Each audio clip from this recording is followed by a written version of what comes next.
දෙවියන් වහන්සේගේ කරුණාව තුළ ඒ වගේම යේසුස් ක්‍රිස්තුස් වහන්සේගේ ප්‍රේමය තුළ අපි තවත් ඉතාම තනර්ග දවසක දෙවියන් වහන්සේගේ වචනය ඉගෙන ගන්න තමයි යන්නේ. වචනය තුළ ආත්මිකව බලවත් වෙන පිණිස, ඇදහිල්ලේ ශක්තිමත් වෙන පිණිස ජීවිත සාක්ෂි යටතේ අපි අද දවසේ දෙව රාජ්‍ය උදෙසා වැපිරීමේ පැතිකඩ සහ ප්‍රතිඵල විශේෂ වෙනස් මාතෘකාවක් ගිය සතියේ කෙන්නත් එක්ක අපි ඉගෙන ගත්තා. දේව රාජ්‍ය උදෙසා වැපිරීම ගැන කෙන්ය පැහැදිලි කරලා දුන්නා. ඒ වැපිරීම සම්බන්ධයෙන්, දේව රාජ්‍ය උදෙසා වැපිරීම සම්බන්ධයෙන් එහි වැදගත්කම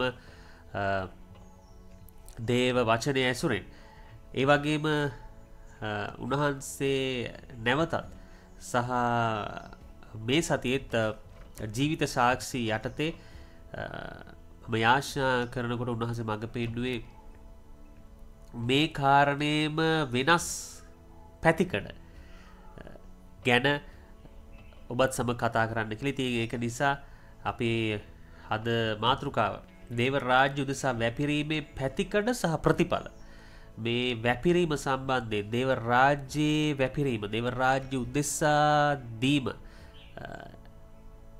හා සම්බන්ධ පැතිකඩ සහ එහි ප්‍රතිඵල ගැන අපි දේව වචනය ඇසුරෙන් කතා කරන්න යනවා. මබත් සමග දේව වචනය ඇසුරෙන් මේ සම්බන්ධයෙන් ඉතා ගැඹුරු විශේෂ රහස් කීපයක් බෙදාගන්න කැමති. වගේම මගේ ජීවිතේ අත්දැකීමුත් අලලා මේ සම්බන්ධයෙන් අපි පළවෙනියටම බලමු.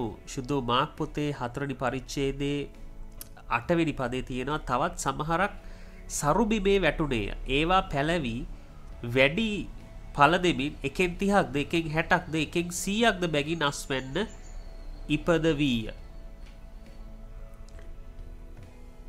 මාක් පොතේ 4 වෙනි පරිච්ඡේදයේ 8 වෙනි පදේ. ඉතින් මේක පෙරලා ගන්න, එහෙම තියාගන්න. ඊට කලින් මම අද පාඩම් පටන් ගන්නෙම විශේෂ කාරණා බෙදා ගන්න කැමති. මේ වැපිරීම සම්බන්ධයෙන්, දේව රාජ්‍ය උදෙසා වැපිරීම සම්බන්ධයෙන් අපි ඉදිරියට මේ කරුණු කාරණා කතා කරන්න කලින් මේ දේව රාජ්‍ය උදෙසා පළමුවෙන්ම සහ උතුම්ම වැපිරීම කරේ දෙවියන් වහන්සේ බව ඔබ දන්නවා. ඒක මම ඔබ දැනගන්නවට කැමති.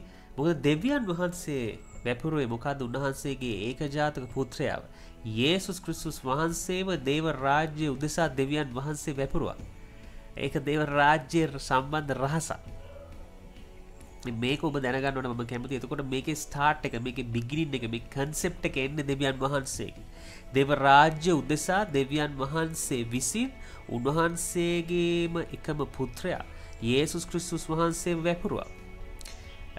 එතකොට මේ යේසුස් ක්‍රිස්තුස් වහන්සේව වැපිරීම, උන්වහන්සේව බාර දීම, පූජා කිරීම තුල මුළු මිනිස් සංඝාතිය වෙනුවෙන් ඒ උන්වහන්සේ කරා වූ දේව රාජ්‍ය වෙනුවෙන් කළා වූ වැපිරීම තුල උන්වහන්සේ ප්‍රතිඵල ගත්තා. මොනවාද ප්‍රතිඵල? උන්වහන්සේ තුල බොහෝ අය ගැලවීමට එනවා. මේ ඒ තුළ බොහෝ දරුවන් ඒ තුළ උත්පාදනය වුණා. ආත්මික දරුවන්, දේව දරුවන්, ඒ වගේම යේසුස් ක්‍රිස්තුස් වහන්සේගේ සහෝදරයන්, දෙවියන් වහන්සේට බොහෝ දරුවන් ඒ තුළ උන්වහන්සේ ලබාගත් ප්‍රතිඵල ලෙස උන්වහන්සේ අස්වැන්නක් නෙළුවා බොහෝ දේව දරුවන්. කොහොමද? යේසුස් ක්‍රිස්තුස් වහන්සේව දේව රාජ්‍ය උදෙසා වපුරලා.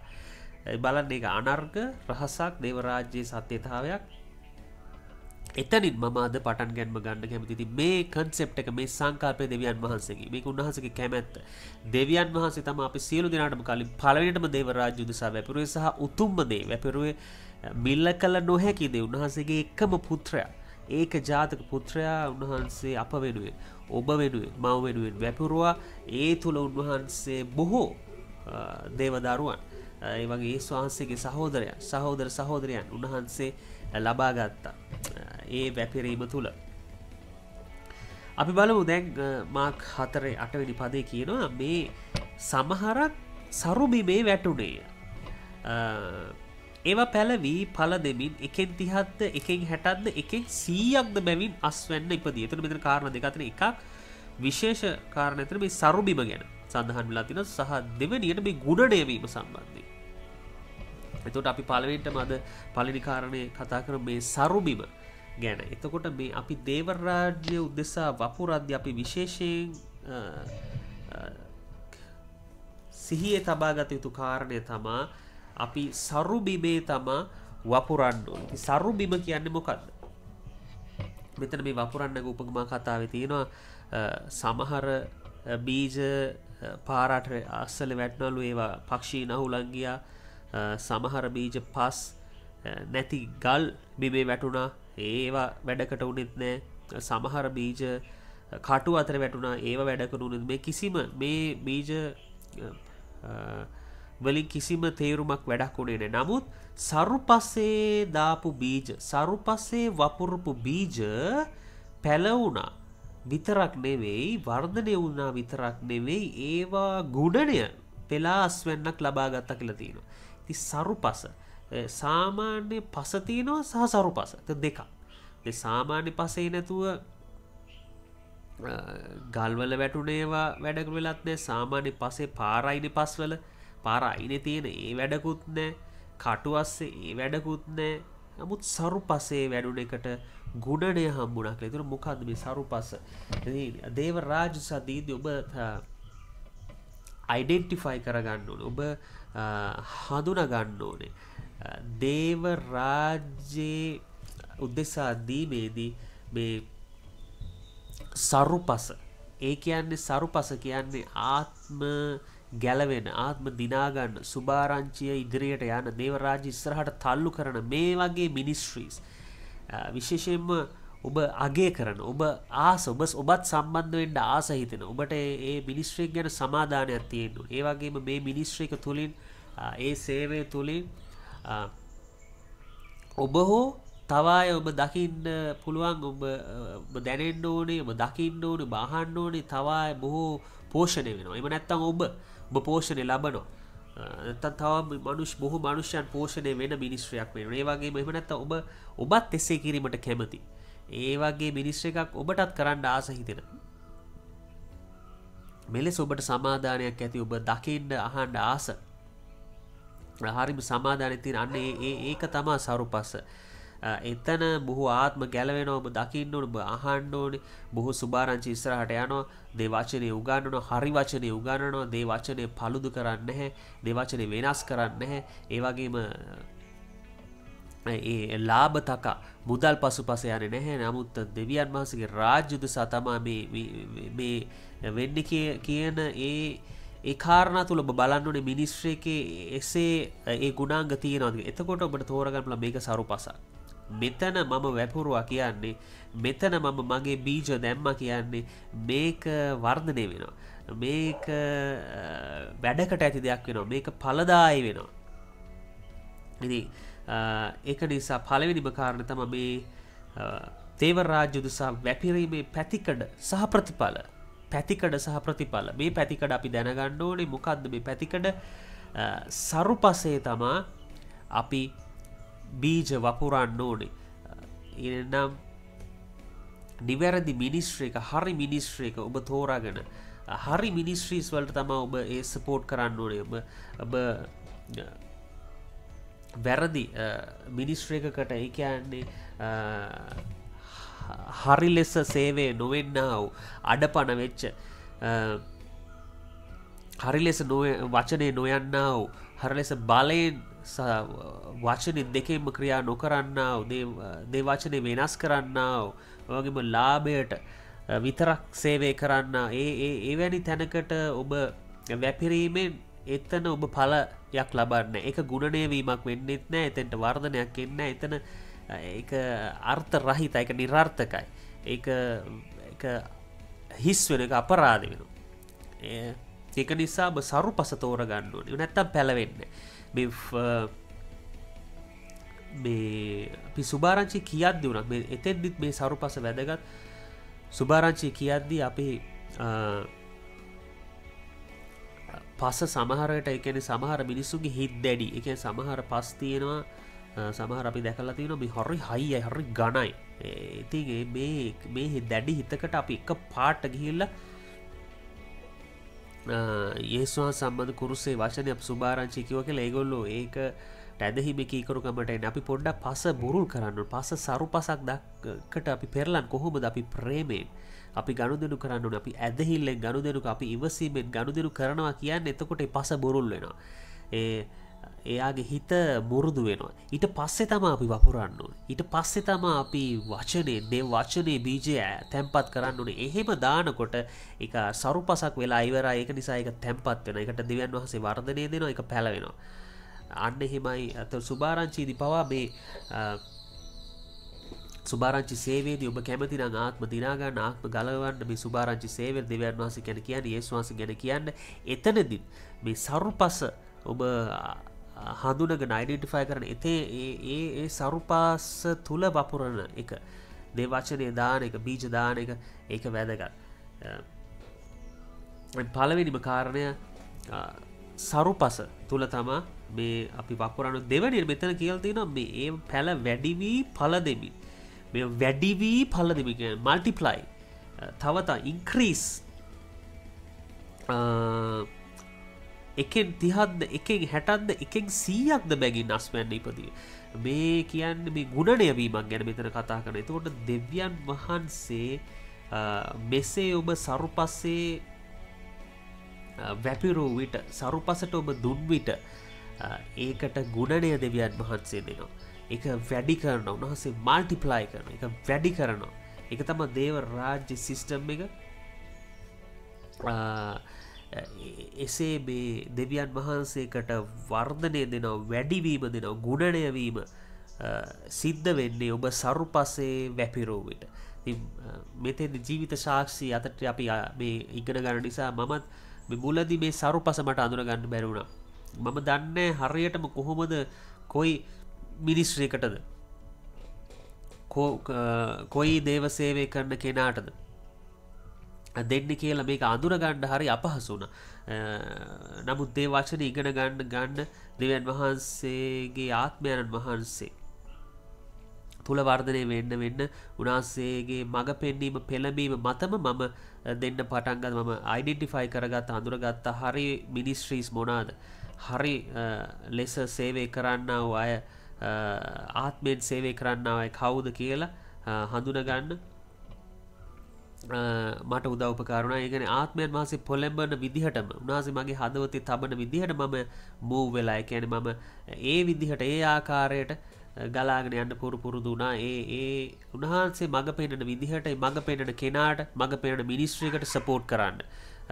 ඒ වගේ මේ love offerings ministry gifts ඒක partnership ඒ සපෝට් කරන දේවල් සුති දීමනා දසෙන් කොටස් මේ දේවල් සියල්ල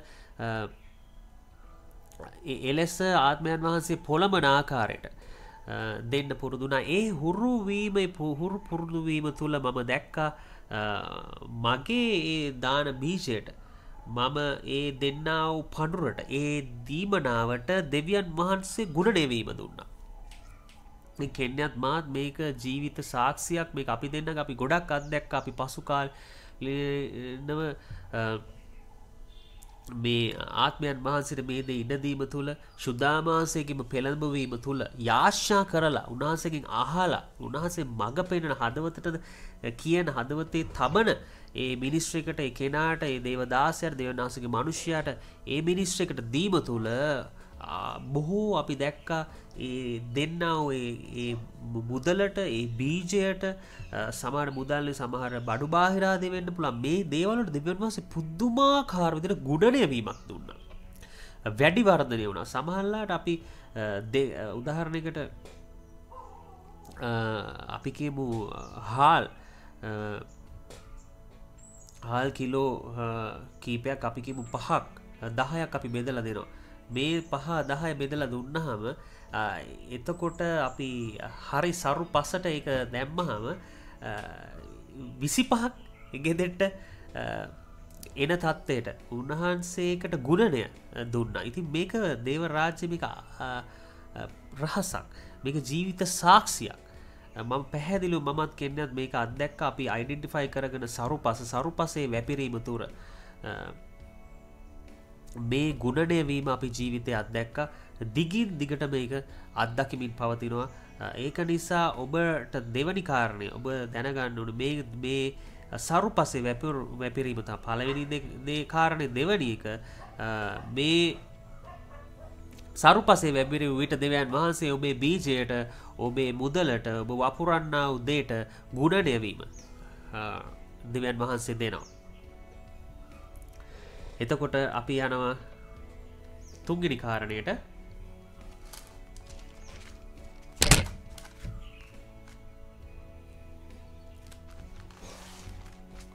හේබ්‍රව් 10:36 හේබ්‍රව් 10:36 මෙතන කියනවා මක්නිසාද දෙවියන් වහන්සේගේ කැමැත්ත කළ පසු පොරොන්දුව ලබන පිණිස නුඹලාට ඉවසිල්ල ඕනෑය. දෙවියන් වහන්සේ කැමැත්ත කරලා ඉවරුනහම උන්වහන්සේගේ පොරොන්දුව ලබන්නට ඉවසිල්ල ඕනේ. ඒත් මම දැන් පළවෙනියට කිව්වා සරුපසේ ඔබ වපුරන්න ඕනේ කියලා. දෙවැනියට සරුපසේ වපුරපුවම ඔබට ඒක ගුණණය වීමක් ඔබට තියෙන ඔබට ලබා ගන්න පුළුවන්. ඒ ඔබ වපුරන්නා කුමන හෝ දෙයකට දෙවියන් වහන්සේ ගුණණය වීම දෙනවා. නමුත් මෙතනදී අපි දැන ඉවසීම අවශ්‍යයි. මේ දෙවියන් වහන්සේගේ පොරොන්දුවක්නේ ගුණණය වීම. නාසේ මලාකි පොතේ කියලා තියෙනවා ඉඩ මදි වෙනකම් උන්වහන්සේ දෙනවා. අපි උන්වහන්සේ දේව රාජ්‍ය උදෙසා දීපුවාම උන්වහන්සේ ඉඩ මදි වෙනකම් දෙනවා. ඒක පොරොන්දුවක්. එතකොට පොරොන්දුව මෙතන කියනවා ලබන පිණිස ඉවසිල්ල ඕනේ කියලා. ඉවසීම අවශ්‍යයි. අපි පස්සේ සාමාන්‍ය අපි පැලයක් වවද්දී අපි පැලයක් දාද්දී උනත් පසට අපිට දාලා අපිට ෂණේකේ අපිට ඒකේ ප්‍රතිඵල ඒකේ ගෙඩි බලාපොරොත්තු වෙන්න බෑ. අපිට පොඩි කාලයකින් අපේ පැලේ සරුපස අපි තෝරගෙන සරුපසට ඒ පැලේ දාලා ඒ බීජේ දාලා අපිට වතුර පොහොර ඉරේලියෙන්ද සලස්වලා වතුර පොහොර දාලා පොඩි කාලයක් අපි බලන් සාත්තුස කරන්න ඕනේ. ඒ වගේම මේ පැලේ යටට ගිහින් අපි දන්නේ මේක මොනවාද වෙන්නේ. නමුත් ඒක හිමීට එක උඩට දළු ඇවිල්ලා පළ දරනවා. ඒක ටික ටික ඒක වර්ධනය වෙනවා. ඉතින් මේක අපිට ඉවසීම අවශ්‍යයි. නමුත් ඒක වර්ධනය වෙන එක සරුපසේ දාම මේක අනිවාර්යයි. ඒක ඒකාන්තයි. නමුත් ඉවසීමෙන් අපි මේ දෙවියන් වහන්සේගේ පොරොන්දුව ලබන පිණිස ඉන්න ඕනේ උන්වහන්සේගේ කැමැත්ත කරාට පස්සේ. එතකොට දෙවියන් වහන්සේගේ කැමැත්ත එක මම මුලදී කිව්වා දේව රාජ්‍යයේ වැපිරීම දේව රාජ්‍ය උදෙසා වැපිරීම දෙවියන් වහන්සේගේ කැමැත්ත කියලා. මොකද උන්වහන්සේගේ පුත්‍රයා වැපිරුවා. ඒක පැහැදිලි අපිට දෙවියන් වහන්සේගේ කැමැත්ත කියලා දීම මේ වැපිරීම දේව රාජ්‍ය උදෙසා දෙවියන් වහන්සේගේ කැමැත්ත. නමුත් දෙවියන් වහන්සේ කැමැත්ත කරාට පස්සේ අපි පොරොන්දුව ලබන පිණිස ඉවසිල්ල ඕනේ. එතකොට තුන්වෙනි කාරණය දේව රාජ්‍ය උදෙසා වැපිරීමේ පැතිකඩ සහ ප්‍රතිඵල ලැබීමට ඔබට ඉවසීම අවශ්‍යයි. ඉවසිල්ලෙන් බලාගෙන ඉන්න ඕනේ. එතකොට මට මේකට තව කාරණයක්වත් දැන් සාමාන්‍ය ලෝකයේ ගනුදෙනු වලදී අපි කියමු අපි කෙනෙක්ට වාහනයක් තියෙනවා. මේක අපි දානවා රෙන්ට් එක ඒ සර්විස් එකකට. අපි එතකොට මාසෙට දීලා ඒ මාසෙට වාහනේ දුන්නාම මේ මාසෙ අගදී මුදල හම්බෙනවා. ඒ වගේ තමයි ඒක සාමාන්‍ය ලෝකේ සිස්ටම් එක. නමුත් මේ දේව රාජ්‍ය සිස්ටම් එකේදී අපිට ඒක දීලා වාහනේ දිහා බලාගෙන මේ මාසෙ දිහා බලාගෙන එහෙම ඉන්න බෑ. අපි ඉවසීමෙන් ඉන්න ඕනේ පොරොන්දුවක් ලබන පිණිස දෙවියන් වහන්සේ කැමැත්ත කරාට පස්සේ දෙවියන් වහන්සේට පුළුවන් ඒකේ මාසයක් ඉන්න ඕනේ. අපි දන්නවා සමහරට මාසෙ ගියාට පස්සෙත් වෙන කාරණා කියනවා මෙහෙමයි බිස්නස් තිබුණේ මේක උනේ නෑ ඒක උනේ නෑ වැස්ස තිබ්බා කොරෝනා තිබ්බා කස්ටමර්ස්ලා ආවේ නෑ. ඔය වගේ නොයෙකුත් කාරණා අපිට අසන්න හම්බෙනවා. පේමන්ට්ස් වලට ඉතින් ඩිලේ වෙනවා. ඉතින් ලෝකේ එහෙමයි. ලෝකේ අපි ඒ කාරණාව දිහා බලන්නේ නැත්නම් අපි සේවකයෙක් මොකක් හරි වැඩ කියෙදුවොත් අපි සේවකයා දිහා ඒ කොහෙද යන්නේ එයා මොනවද කරන්නේ කරන විදිහට තමයි අපි යාට බලලා මාසේ පඩි දෙන්නේ. නමුත් එහෙම නෙවෙයි මේක.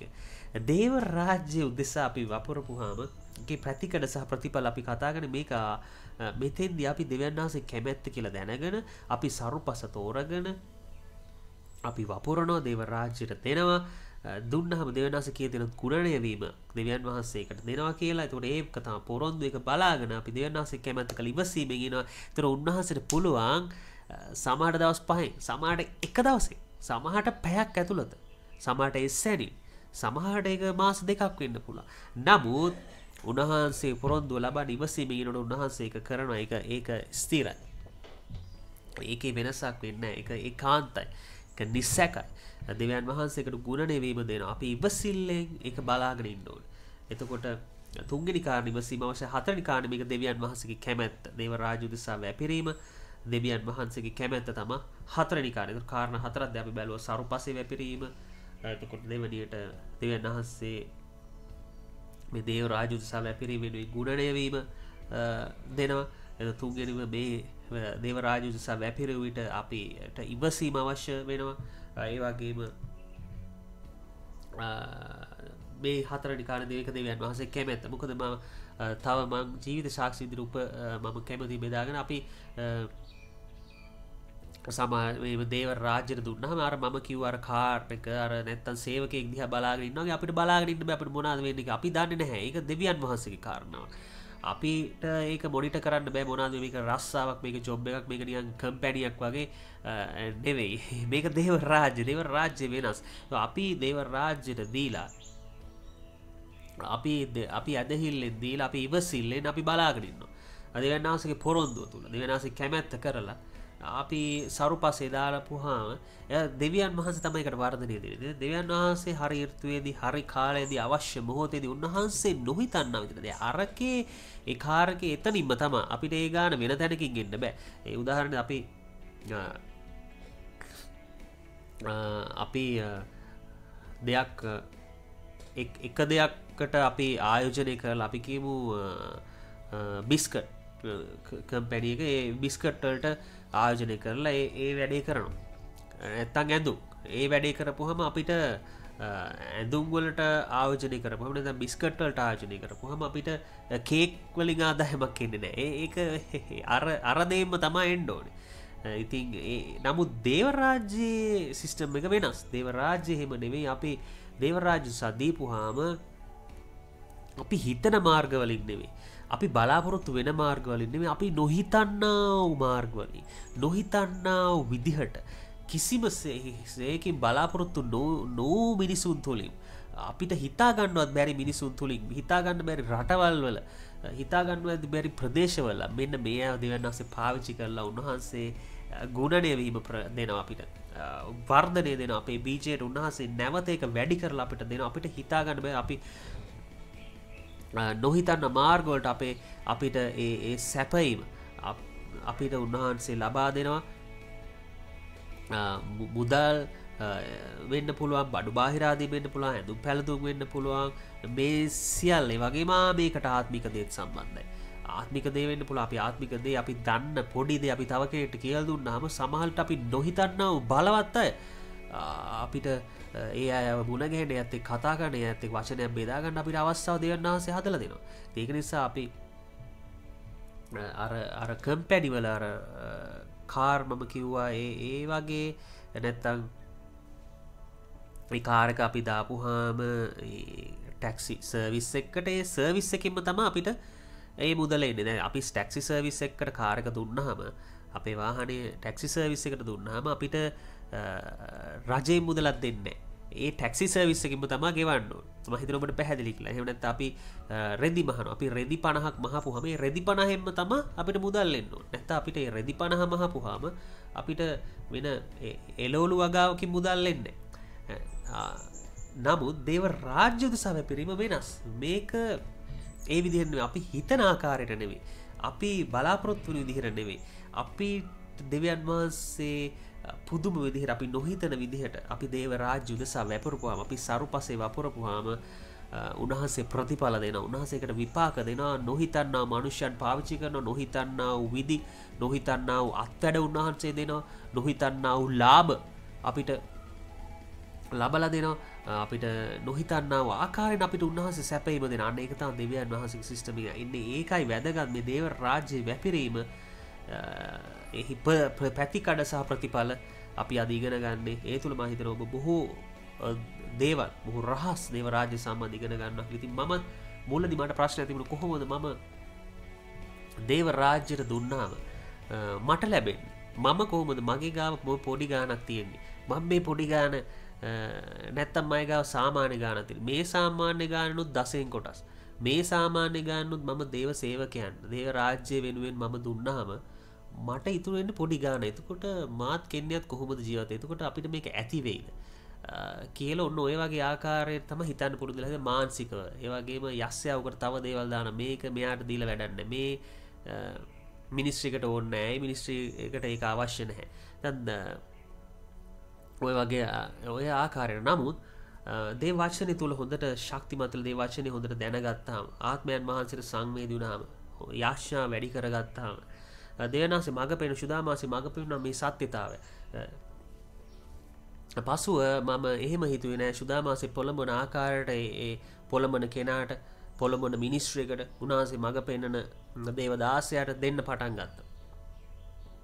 සාමාන්‍ය මුදලක්ද පොඩි මුදලක්ද ඒ තියෙන දේ අපි ඇදහිල්ලෙන් අපි ඉවසිලිවන්ත සරුපස තෝරගෙන දෙවනාසේ කැමැත්ත කියලා දැනගෙන අපි ඒක කරනවා. අපි දෙනවා. දේව රාජ්‍ය වෙනුවෙන් රාජ්‍ය ඉස්සරහට යන මොන දේ නැතත් දේව රාජ්‍ය ඉස්සරහට යන්න ඕනේ. තව ආත්ම දිනා ගන්න ඕනේ මේ මිනිස්ට්‍රි එකෙන් තව ඉස්සරහට යන්න ඕනේ. මේ මිනිස්ට්‍රි එකට ගොඩක් වියදම් ඇති. මේ දේව දාසයා ගොඩක් මේ වෙනුවෙන් කැප වෙනවා. එයාට ගොඩක් මේ වෙනුවෙන් ඇති දේවල් කරන්න අපි නොහිතන්නා විදිහට මොකද අපි එළියේ දැක්කට දේවල් එළියේ දකින්නට වඩා ලොකු දෙයක් ඇතුලෙන් ඇතුලේ වෙනවා. ලොකු ඔපරේෂන් එකක් වෙන්න අවශ්‍යයි මිනිස්ට්‍රි එකකට. ලේක ලේසි නෑ ඒක අමාරුයි. ඉතින් ඒ දේවල් තේරුම් අරගෙන එහෙම දෙන්න පටන් ගත්තාම දෙවියන් වහන්සේ පුදුම විදිහට ඒකට ප්‍රතිඵල දෙනවා. ඒක විපාක දෙනවා. ඒ පැතිකඩ තේරුම් ගත්තාම දේව රාජ්‍ය උදෙසා වැපිරීමේ පැතිකඩ තේරුම් ගත්තාම අපිට ප්‍රතිඵල ලබන්න. Now that's another revelation there. දේවනාසේ එළිදරව්වීමක් ඒක. දේව රාජ්‍ය උදෙසා වැපිරීමේ පැතිකඩ අපි තේරුම් ගත්තාම අපිට ප්‍රතිඵල ලබන්න පුළුවන්. ඒක නිසා මම හිතනවා ඔබ මේ දෙවියන් වහන්සේගෙන් ආවා වූ කාර්ය සුදාමාසේ මට පෙළඹුවා වූ ඉගැන්වීම තුල දේව වචනේ අද අපි ඉගෙන ගනිමින් ඉන්නේ දේව රාජ්‍ය උදෙසා වැපිරීමේ පැතිකඩ සහ ප්‍රතිඵල. ඒ පැතිකඩ ඔබ තේරුම් ගන්න මේ වචනේ අදහිල්ලෙන් අල්ලගන්න ඒ තුල ඔබ ප්‍රතිඵල ලබන්න යන යේසුස් ක්‍රිස්තුස් වහන්සේගේ නාමයෙන් අපි ඊළඟට පෙරලනවා යොහාන් පොතේ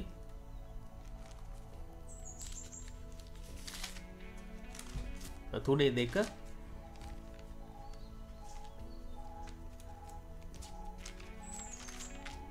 යොහාන් ගේ 3 වෙනි පත්‍රය යොහාන් 3 යොහාන් 3 යොහාන් දෙවනි පදය 1 යොහාන් තියෙනවා ඊට පස්සේ යොහාන්ගේ දෙවනි පත්‍රය තියෙනවා යොහාන්ගේ 3 වෙනි පත්‍රය. ඒ කියන්නේ 3 වෙනි යොහාන් ලියවිල්ලේ දෙවනි පදය. මෙතන තියෙනවා ප්‍රේමවන්තය නුඹේ ආත්මය සපලවන්නාක් මෙන්ම නුඹ සියල්ලෙහි සපලවන ලෙසද සුවසේ සිටින ලෙසද යාඥා කරමි. ප්‍රේමවන්තය නුඹේ ආත්මය සපලවන්නාක් මෙන්ම නුඹ සියල්ලෙහි සපලවන ලෙසද. එතකොට මේ පස්වෙනි දේ මේක ආත්මික දෙයක්. අපි කාරණා හතරක් කතා කරා. දැන් පස්වෙනි එකට එද්දි මේ දේව රාජ්‍ය උදෙසා වැපිරීම මේක ආත්මික දෙයක්. මම කිව්වා අර උදාහරණත් එක්ක මේ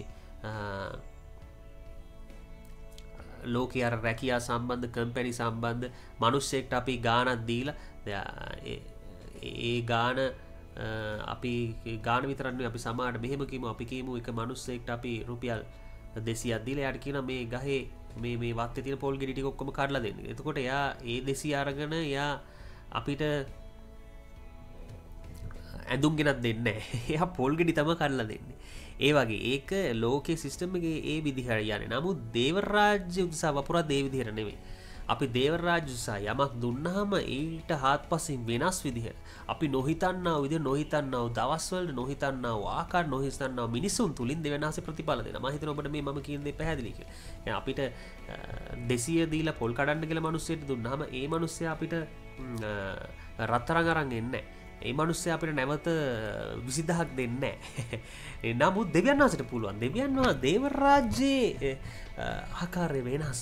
උන්වහන්සේට පුළුවන් සියල්ල. උන්වහන්සේ බලන්නේ අපේ හදවත. උන්වහන්සේ බලන්නේ අපේ ඇදහිල්ල. මේක ආත්මික දෙයක්. ඒකට අපිට පේන්නේ නැහැ මේ සරුපසේ වැපරුවා අපිට පස අස්සට ගියාම අපේ බීජේ අපිට සාමාන්‍ය ලෝකෙ පස අසට ගිහාම බීජේ මොනාද වෙන්නේ කියලා අපිට පේන්නේ නැහැ. මෙලෙස ක්‍රිස්තුස් වහන්සේ පවා ඒ පස අස්සට ගියා. ඊට පස්සේ තමයි ඒ දෙවියන් වහන්සේගේ වැපිරීම තුළ උන්වහන්සේ දවස් 3කින් උන්වහන්සේ ඒ පැලේ උන්වහන්සේගේ පැලේ උඩට ආවා. දවස් 3කින් උන්වහන්සේ මලවුන්ගෙන් නැගිට්ටා. ඒ තුල තමයි උන්වහන්සේ බොහෝ දරුවන් ක්‍රිස්තුස් වහන්සේගේ සහෝදරයන් ලැබුවේ. බොහෝ අය ගැලවීමට දැන් අදටත් එන්නේ මේ වැපිරීම තුළ. ඒ වගේ මේක ආත්මික දෙයක්. අපි එහෙම දේව රාජ්‍ය උත්සාහ දුන්නාම අපිට පේන්නේ නැහැ මොනවද වෙන්නේ කියලා. නමුත් දෙවියන් වහන්සේ වැඩ කරනවා. අපි උදෙසා දෙවියන් වහන්සේ ක්‍රියා කරනවා. මේ ආත්මික දේ තුළ අපිට භෞතික ජයග්‍රහණ ලබන්න පුළුවන් කියන එක තමයි. ඊළඟ පස්වෙනි දේ මේක ආත්මික දෙයක්. හයවෙනි දේ බලන්න නුඹේ ආත්මය සඵලවන්නක් මෙන්ම නුඹ සියල්ලෙහි සඵල වෙන්න. ආරි මේ දේ තුල ආත්මිකව අපි සඵල වෙනවා. මේක ආත්මික න්‍යායක්, ආත්මික සිද්ධාන්තයක් මේ ඒව රාජ්‍ය උත්සාහ දීම. නමුත් ඒ දේ තුල සියල්ලෙහි සඵල වෙන ලෙස මේ තුල අපිට සියල්ලෙහි සඵල වෙන්න පුළුවන්. දුගීභාවය, හිඟකම, නැතිකම, කාංකේන්ද්‍රිය ඒවා තියෙන්න යන්නේ අපි දේව රාජ්‍ය උත්සාහ දීපුවාම සියල්ලෙහි සඵලත්වයට ඒම මේ තුල සිද්ධ වෙනවා. ඒක තමයි 6 වෙනි කාරණය. අපි යනවා 7 වෙනි කාරණයට. මලාකි පොතේ 3:11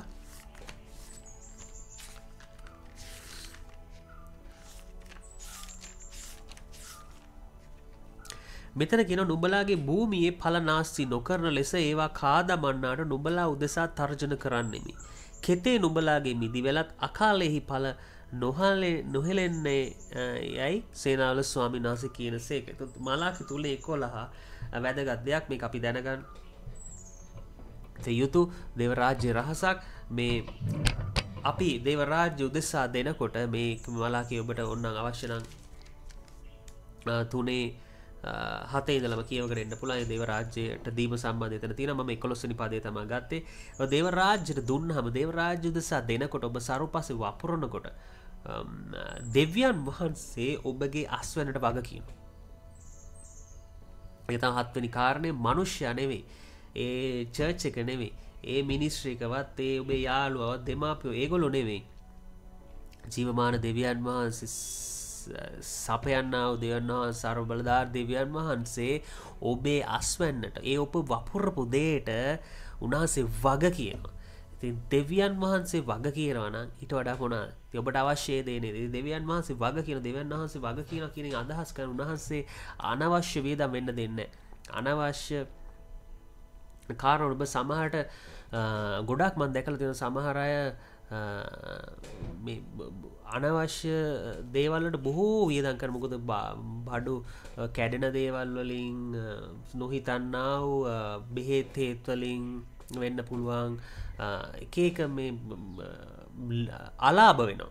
මේකට ලොකු හේතුවක් තමයි ඔබ කල්පනා කරමු. බලන්න ඔබ දේව රාජ්‍යයට, දේව රාජ්‍ය උදෙසා දෙන වපුරන කෙනෙක් නම් මේ දේවල් වලින් ඔබ දෙවියන් වහන්සේ ආරක්ෂා කරන, කාදමන්නට ඔබ නාස්ති කරන්න දෙන්නේ නැහැ. මේ ඉතින් මේ බලන්න ඔබලාගේ භූමියේ ඵල නාස්ති නොකරන ලෙස. කියන්නේ ඔබේ ආස්වැන්නට හානියක් වෙන්න දෙන්නේ නැහැ. දෙවියන් වහන්සේ ඒක ආරක්ෂා කරලා දෙනවා. ඔබේ ආදායම ඔබ ලබන්නා උදේ ඔබට ලැබිය යුතු දේ ඔබට ලැබෙනවා. ඒක දෙවියන් වහන්සේකට වග කියනවා කියලා මෙතන කියලා තියෙන. ඒවා කාදමන්නට නුඹලා උදෙසා තර්ජන කරන්නේ. ඒක කාදමන්න ඩිවෝය. ඒක නාස්ති මේ වෙන්ඩ ඉඩ දෙන්නේ නැහැ. උන්වහන්සේ ඒකට වග කියන, උන්වහන්සේකට බැඳී සිටින, උන්වහන්සේ ඒ තුළ ඔබ වැපිරූ දේ තුළ උන්වහන්සේ තුළ ඔබට ගුණනයවීම දෙනවා. ඔබට ඒකට වර්ධනය දෙනවා. ඔබට ඒක නැවත ලබා දෙනවා කියලා දෙවියන් වහන්සේ මෙතන කියලා තියෙනවා. ඒ වගේම කෙතේ නුඹලාගේ මිදිවැලත් අකාලෙහි ඵල නොහලන. ඒ කියන්නේ කාලෙට කලින් නිකන් අනවශ්‍ය ලෙස සමහර දේවල් වල වියදම් වෙන්න දෙන්නේ නැහැ. එහෙම වෙන්නේ නැහැ. දෙවියන් වහන්සේ ඒකට වග කියනවා. ඒ අස්වැන්නට, ඔබේ ආදායමට අස්වැන්නට වග කියනවා. ඔබ දේව රාජ්‍ය උදෙසා දෙනකොට. ඉතින් ඒක තව සත්‍යතාව දේවචනය ඇසුරින් අපි ඊට පස්සේ එතනින්ම පල්ලෙහාට යනවා. 8 වෙනි කාරණේ මලාකි 3:12. 8 වෙනි සහ වැදගත්ම කාරණාව අද අපි අවසන් කරන්න යන්නේ. නුඹලා වාසනාවන්තයෝ යයි සියලු ජාතීන් කියනව ඇත. මක් නිසාද නුඹලා ප්‍රියකරු දේශයක් වන්න යයි සේනාවල ස්වාමීන් වහන්සේ කියසේ. එතකොට මෙලෙස අටවෙනි කාරණාව තමයි මේක ඇදහිල්ලෙන් කළ යුතු ක්‍රියාවලියක්. ඔබට මේක නවත්තන්න බෑ. එකපාරක් දෙපාරක් හරි කරා අපි කෑම උදේ කෑවා අද උදේ කෑවා ආයේ හෙටත් උදේට ඕනේ නැහැ. එහෙම නවත්තන්න එක ක්‍රියාවලියක්. අපි මේ සතිය නෑව නැත්නම් අද නෑව අද ආයේ සති 3කින් විතර නෑ. ඒක නෑම ක්‍රියාවලිය. ඒ වගේ මේ ලෙස දේවරාජ උදෙසා දීම ක්‍රියාවලියක් විය යුතුයි. එතකොට තමයි ඔබට මේ ක්‍රියාවලියට ඇතුල් වුණාම තමා ඔබට ඒ නෙලා ගැනීමේ ක්‍රියාවලියටත් ඇතුළු වෙන්න පුළුවන්. ප්‍රතිඵල ලැබීමේ ක්‍රියාවලියට මේ පැතිකඩත් ඔබ තේරුම් ගන්න ඕනේ.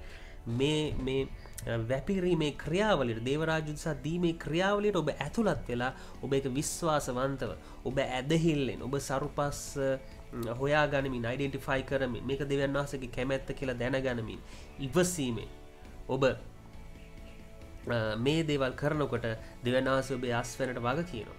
මේ ක්‍රියාවට ඔබ ඇතුළත් වුණාම ඔබට එතකොට වටේ ඔබ දකින ඔබ අහන අය කියනවා සියලු ජාති මෙතන තියෙනවා සියලු ජාතින්නේ ඇදහිලිවන්තයන් නොඇදලිවන්තයන් එහෙම නෙවෙයි සියලු ජාතික මුළු හැමෝම මේක දකින්නකොට කියනවා ඔයගොල්ලන්ට ප්‍රශ්නයක් නැහැ ඔයගොල්ලෝ හොඳින් ඉන්නවනේ කියලා ඒගොල්ලෝ දකිනවා.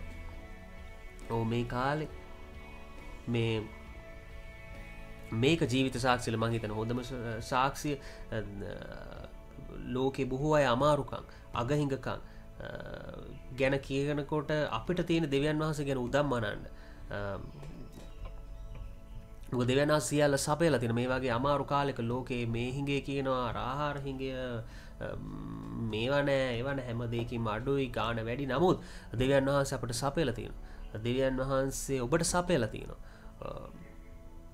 මොකද්ද මේකේ රහස ඔබ දේව රාජ්‍යයට වපුරපු එක ඔබ දේව රාජ්‍යයට දීපු එක මොකද්ද මගේ මේකේ රහස ජීවිත සාක්ෂිය මගේ කෙන්නගේ මගේ ජීවිත සාක්ෂිය මොකද්ද මේක සම්බන්ධයෙන් අපි දේව රාජ්‍ය උදෙසා දීම දේව රාජ්‍ය උදෙසා වැඩ කිරීම දේව රාජ්‍ය උදෙසා වැපිරීම මේ ක්‍රියාවලියට සම්බන්ධ වෙලා දිගින් දිගටම අපි ඒක කිරීම ඇදහිල්ලෙන් අපි දිගින් දිගටම දේව රාජ්‍ය උදෙසා වැඩ කිරීම දේව රාජ්‍ය උදෙසා වැපිරීම දේව රාජ්‍යයට දීම තමයි ඒකේ රහස අපි මුලදී මේ දසෙන් කොටස් ඒ දේව රාජ්‍ය උදෙසා දෙන ඒ පඬුරු ඒවට අමතරව තව දේව රාජ්‍යයේ උදෙසා සේවය කරන අයටත් දෙන්න පටන් ගත්තා. අපි පොඩියට අපි ගිය අවුරුද්දේ මැයි මාසෙ ඉඳලා එතකොට ඒක අපි පොඩියට පටන් ගත්තා. නමුත් ඒකට උන්වහන්සේ ඒකට පව වර්ධනය දීලා උන්වහන්සේ විශ්වාසවන්ත උන්වහන්සේකට ගුණණය දීලා තියෙනවා. ඉතින් ඒ වගේ හදවතකින් ඒ වගේ ඇදහිල්ලෙන් අපි ක්‍රියාවට සම්බන්ධ වුණාම උන්වහන්සේ අපිට හිඟ වෙන්න දෙන්නේ නැහැ. ඔබත් එලෙස ඒ සරු පස තෝරගෙන හරි මිනිස්ට්‍රික තෝරන ඔබ ඒකට සම්බන්ධ වෙලා ඔබ ඒ වෙනුවෙන් සපෝට් කරන ඔබ දේව රාජ්‍ය දෙනකොට ඒ ක්‍රියාවලට ඔබ සම්බන්ධ වෙනවා. ඒතේ ලෙස සම්බන්ධ වුණාම එතන ආත්ම දිනා ගන්න වාරයක් පාසා එතන සුභාරංචි යනකොට ඒ තුල සේවයේ වැඩ සිද්ධ වෙනකොට ඒ තුල ආශිර්වාද ඔබ ලබනවා. ඔබට දෙවියන් වහන්සේ ගුණණය වීම දෙනවා. ඔබ සරුපසේ දාන නිසා ඔබ ඒකේ නෙලා ගන්නවා ආශ්‍රයන් ඔබේ ක්‍රියාවලියට සම්බන්ධයි. එතකොට මේ දිගින් දිගටම ඔබට ඒ ප්‍රියකරු දේශය ඔබට ඉන්න පුළුවන්. ඔබ මුළු ලෝකයේ ලංකාවේ හිඟකම ආවත් ඔබට ඒ හිඟකම දැනෙන්නවත් යන්නේ ඔබට ඒ අඩුපාඩු දැනෙන්නවත් යන්නේ මොන ප්‍රශ්නේ ගමේ රටේ ලෝකේ තිබුණත් ඔබේ කුස්සියේ දේවල් ටික පිරීලා ඔබේ මේසේ උඩ දේවල් ටික ඔබේ පිරීලා මේ පළතුරු වට්ටේ පිරීලා කෑම් බීම තියෙනවා ඒ වගේම ඔබේ අපි පසුම්බී ඔබට අවශ්‍ය මුදල් තියෙනවා ඒ වගේම භෞතිකවත් එමය ඒ වගේම ආත්මිකවත් ඔබ හොඳට ශක්තිමත් ඔබ බලවත්ව ඉන්නවා ඔබ දුර්වල නැහැ දුබල නැහැ මොකද ඔබ ඇදහිල්ලෙන් මේ දේව රාජ්‍ය සදීමේ ක්‍රියාවලට ඔබ සම්බන්ධ වෙලා ඔබේ ක්‍රියාවලිය ඇතුලේ ඔබත් පංගුකාරය ඔබ කොටසක් ඒ නිසා ඔබ ඒ නිසාම ඔබ ප්‍රතිඵලවලත් ඔබ ක්‍රියාවලියට ඔබ නෙලා ගැනීමේ ක්‍රියාවලියටත් ඔබ සම්බන්ධ වෙලා ඉන්නේ එතකොට ලෝකයා කියනවා මාත් මේ කියන්නේ මේක අත්දකින්න සමහර ඒගොල්ලෝ ඇවිල්ලා කියන මේ ඔයගොල්ලෝ ඉන්න තැන නියමයි පළතුරු තියනවා නේද ඕන දෙයක් තියනවා නේ ශානියම හරි නිස්කලංකයි හරි නිදහස්නේ හරි සමාදානයි නේ ඉතින් කවුද මේක ලෝකේ මිනිස්සෙක් නේ අපිට දීලා තියෙන දෙවියන් වහන්සේ තමයි මේ ස්ථානයේ මේ අපිව තියලා තියෙන්නේ මොකද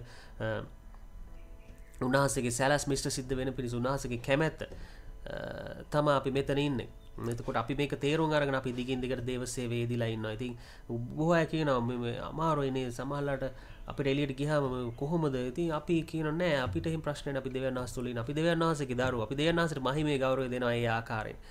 උන්වහන්සේ අපිට හිඟතාවයක් එන්න ඇවිල්ලා නැහැ. ඉතින් ඔබටත් ඔබ මෙලෙස ඉන්නවා නම් මේ අවසානයේම කාරණය දැනගන්න ඕනේ. ඒක නිසායි මම මේ වැඩිවෙන් ටික ටික ඒක ගැන කතා කරන්නේ. ඔබ දැනට ඔබ හොඳට ඔබේ දරුවා හොඳට කාලා බීලා ඉන්නවද? ඔබ හොඳට ඇඳලා පැළඳලා ඔබ කාලා බීලා ඔබ ආත්මිකවත් ඔබ ශක්තිමත් ඔබ භෞතිකවත් ඔබ ශක්තිමත් ඔබ හොඳට ඔබ හොඳට සැපීම තියෙනවද? ඔබ ආදායම හොඳයිද? ඔබ අස්වැන්න හොඳයිද? ඔබ ප්‍රේකරු දේශයක ඔබ සමාදාන තැනක ඔබ හොඳ වහලක හොඳ ගේක හොඳ ඇඳුම් ඇඳගෙන හොඳට කාලා බීලා ඔබ ඉන්නවද? මේක දෙවියන් වහන්සේගෙන් ලැබුණු දෙයක්.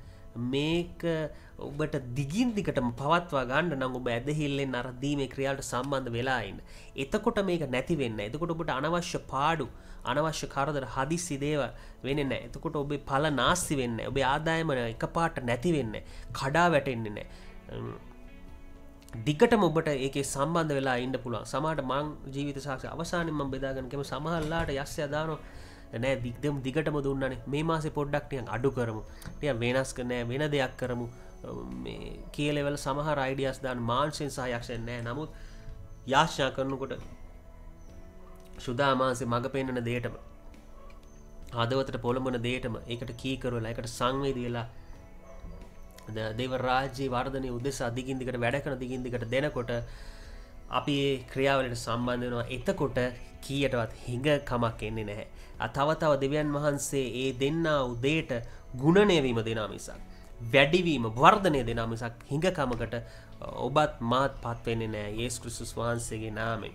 ඉතින් ඔබගේ දේව රාජ්‍ය සදීම වෙනුවෙන් ඔබ දෙන්න දුන්නාද දෙයක්? ඔබ මේලා හිතාගෙන ඉන්නවද ඔබ දේව රාජ්‍ය වෙනුවෙන් දෙන්න? ඒ සිතුවිල්ලට ඒ ආකල්පයට ඇදහිල්ලෙන් දෙන්නා වූ බීජයට ඒ මුදලට ඒ ගණනට බීජයට මම දැන් වර්ධනය ප්‍රකාශ කරනවා යේසුස් ක්‍රිස්තුස් වහන්සේගේ නාමයෙන්. ඒක දෙවියන් වහන්සේ කැමැත්ත ඒක අපි ඉගෙන ගත්තා. ඒකට මම ගුණණය වීම වර්ධනය ප්‍රකාශ කරනවා යේසුස් ක්‍රිස්තුස් වහන්සේගේ නාමයෙන්. ඔබට යස් පීඩයි.